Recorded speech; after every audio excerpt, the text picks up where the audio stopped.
Hello and welcome दोस्तों, welcome to my channel current affairs अड्डा।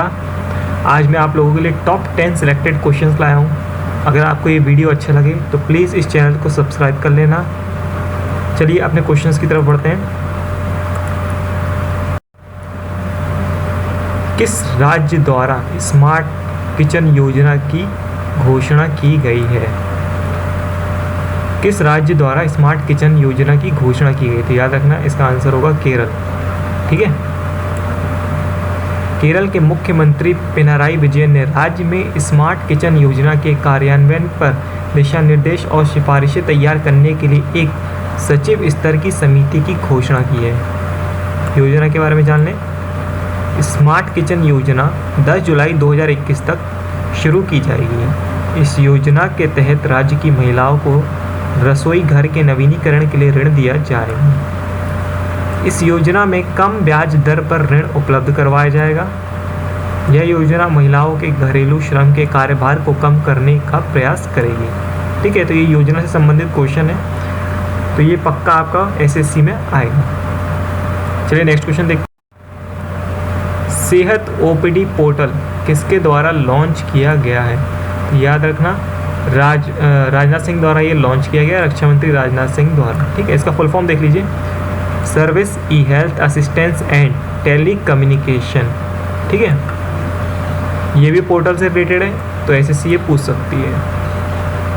Next question, किस मंत्री द्वारा Ayush clinical case repository portal को लॉन्च किया गया है? Ayush clinical case repository portal. ठीक है, तो ये भी आपका किरण रिजिजू हैं, इन केंद्रीय मंत्री हैं, सेंट्रल मिनिस्टर हैं। तो इन्होंने 27 मई 2021 डेट पूछ सकता है, को Ayush clinical case repository portal को लॉन्च किया। इस पोर्टल के साथ ही आयुष संजीवनी ऐप का तीसरा संस्करण भी लॉन्च किया गया। ठीक, चलिए नेक्स्ट क्वेश्चन की ओर बढ़ते हैं। किस राज्य के मुख्यमंत्री द्वारा गार्जियन मिनिस्टर को नियुक्त किया गया है? एसएससी में 100% ये आएगा।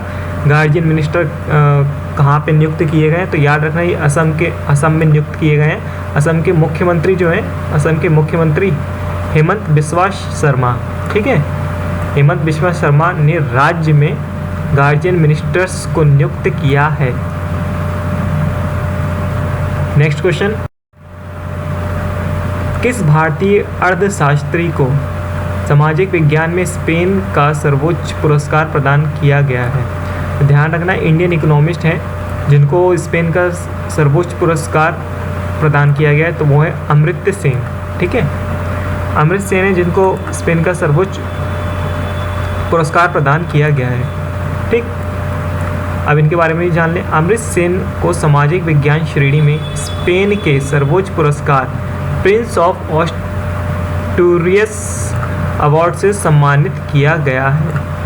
इसमें एक प्रतीक के रूप में जोआन मिरो की मूर्ति, एक प्रतीक चिन्ह, एक डिप्लोमा और 50,000 यूरो का नगद पुरस्कार शामिल है। ठीक है, सेन के मुताबिक भूख भोजन की कमी का परिणाम नहीं बल्कि वितरण के तंत्र में असमानताओं का परिणाम है। ठीक है, तो ये क्वेश्चन आपसे पूछ सकते हैं क्योंकि ये अवार्ड से रिलेटेड है, तो स्पेन का सर्वोच्च पुरस्कार है, तो ये ध्यान रखना अमर्त्य सेन है जिनको ये पुरस्कार दिया गया है। ठीक है, अमर्त्य सेन याद रखिए। चलिए नेक्स्ट क्वेश्चन की ओर बढ़ते हैं। अमेरिकी राष्ट्रपति जो बाइडेन ने निम्न में से किस भारतवंशी को वाणिज्य विभाग के डीजी के तौर पर नियुक्त किया है?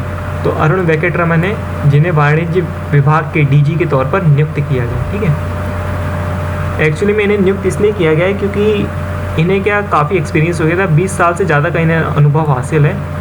तो ये देख लीजिए, अरुण वेंकटरमन अभी वाणिज्य सचिव के सलाहकार हैं।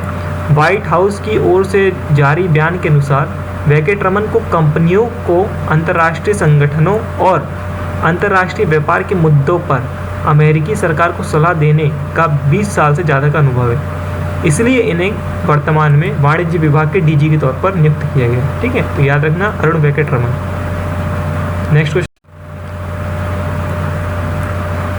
अनातोले कोलिनेट माकोसो को किस देश का नया प्रधानमंत्री नियुक्त किया गया है? ये तो आएगा ही आएगा आपका, तो ये लिख लीजिए कांगो है, कांगो देश गणराज्य, ठीक है। कांगो गणराज्य के राष्ट्रपति डेनिस ससो नगुएसो ने अनातोले कोलिनेट माकोसो को देश का प्रधानमंत्री नियुक्त किया है, ठीक है। इससे पहले वो क्या करते थे, इससे पहले वो मोकोसो थे मध्य अफ्रीकी देश के शिक्षा मंत्री थे, ठीक है। वे 2011 से 2016 तक युवा और नागरिक शिक्षा मंत्री भी रहे। तो ये क्वेश्चन आपसे MTS और CHSL दोनों में पूछ सकता है कि वर्तमान में अनातोले कोलिनेट माकोसो को किस देश का प्रधानमंत्री नियुक्त किया गया है, या कांगो का हाल ही में किसे प्रधानमंत्री नियुक्त किया गया, ठीक है। 180 ऑस्कर जीत चुके 97 वर्ष पुराने हॉलीवुड स्टूडियो MGM को किस कंपनी ने 8.45 करोड़ डॉलर में खरीद लिया है। तो ध्यान रखना, हॉलीवुड स्टूडियो MGM को करंट में अमेजन ने खरीद लिया है, ठीक है। और इसका बस यही है, इंपॉर्टेंट ये ध्यान रखना किसने खरीदा, ये पूछ सकते हैं। तो यह आपका यही होगा अमेजन, ठीक है। नेक्स्ट क्वेश्चन, खेल मंत्रालय ने ज़मीनी स्तर पर प्रतिभाओं को निखारने के लिए कितने राज्यों में कुल 143 खेलो इंडिया केंद्र खोलने का फैसला किया है। तो याद रखना 7 हैं जो वर्तमान में खोलने का फैसला किया है, और किन किन स्टेट्स में खोलने का फैसला किया है ये भी देख लो, पूछ सकते हैं। तो महाराष्ट्र, मिजोरम, गोवा, कर्नाटक, मध्य प्रदेश, अरुणाचल प्रदेश और मणिपुर में स्थापित किया जाएगा, ठीक है। और इसमें कुल कितनी राशि लग रही है, तो 14.30 करोड़ रुपए का खर्चा आएगा, ठीक है। बस इतना ही याद रख लो। नेक्स्ट क्वेश्चन वीडियो का, निम्न में से किस राज्य के राज्यपाल सत्यदेव नारायण आर्य ने संपत्ति क्षति वसूली विधेयक 2021 को मंजूरी दे दी है। तो ये क्वेश्चन आपका कॉन्स्टिट्यूशन से भी रिलेटेड है और इकोनॉमिक्स से भी रिलेटेड हो सकता है, तो ये आपका पूछेगा ही पूछेगा, ठीक है। तो हरियाणा है, हरियाणा के राज्यपाल देखिए, हरियाणा के राज्यपाल सत्यदेव नारायण आर्य ने संपत्ति क्षति वसूली विधेयक 2021 को मंजूरी दे दी है, ठीक है। जिसके बाद ये कानून बन गया है। इस कानून के तहत सरकार के पास किसी भी प्रदर्शन के दौरान सरकारी संपत्ति को नुकसान पहुंचाने वालों से नुकसान का हर्जाना वसूलने का अधिकार होगा। यह विधेयक 18 मार्च 2021 को हरियाणा विधानसभा में पारित हुआ था। तो ये डेट पूछ सकते हैं आपसे, कब ये पारित हुआ था संपत्ति क्षति वसूली विधेयक, तो ये आप याद रखिएगा 18 मार्च का, ठीक है। आज के लिए दोस्तों बस इतना ही। अगर आपको ये वीडियो पसंद आया हो, ये टॉप 10 क्वेश्चन सिलेक्टेड क्वेश्चन पसंद आए हो, तो प्लीज़ इस चैनल को सब्सक्राइब जरूर कर लेना, ताकि आने वाली वीडियोज़ आपको टाइम टू टाइम अवेलेबल होती हैं। मिलता हूँ आपसे नेक्स्ट वीडियो में।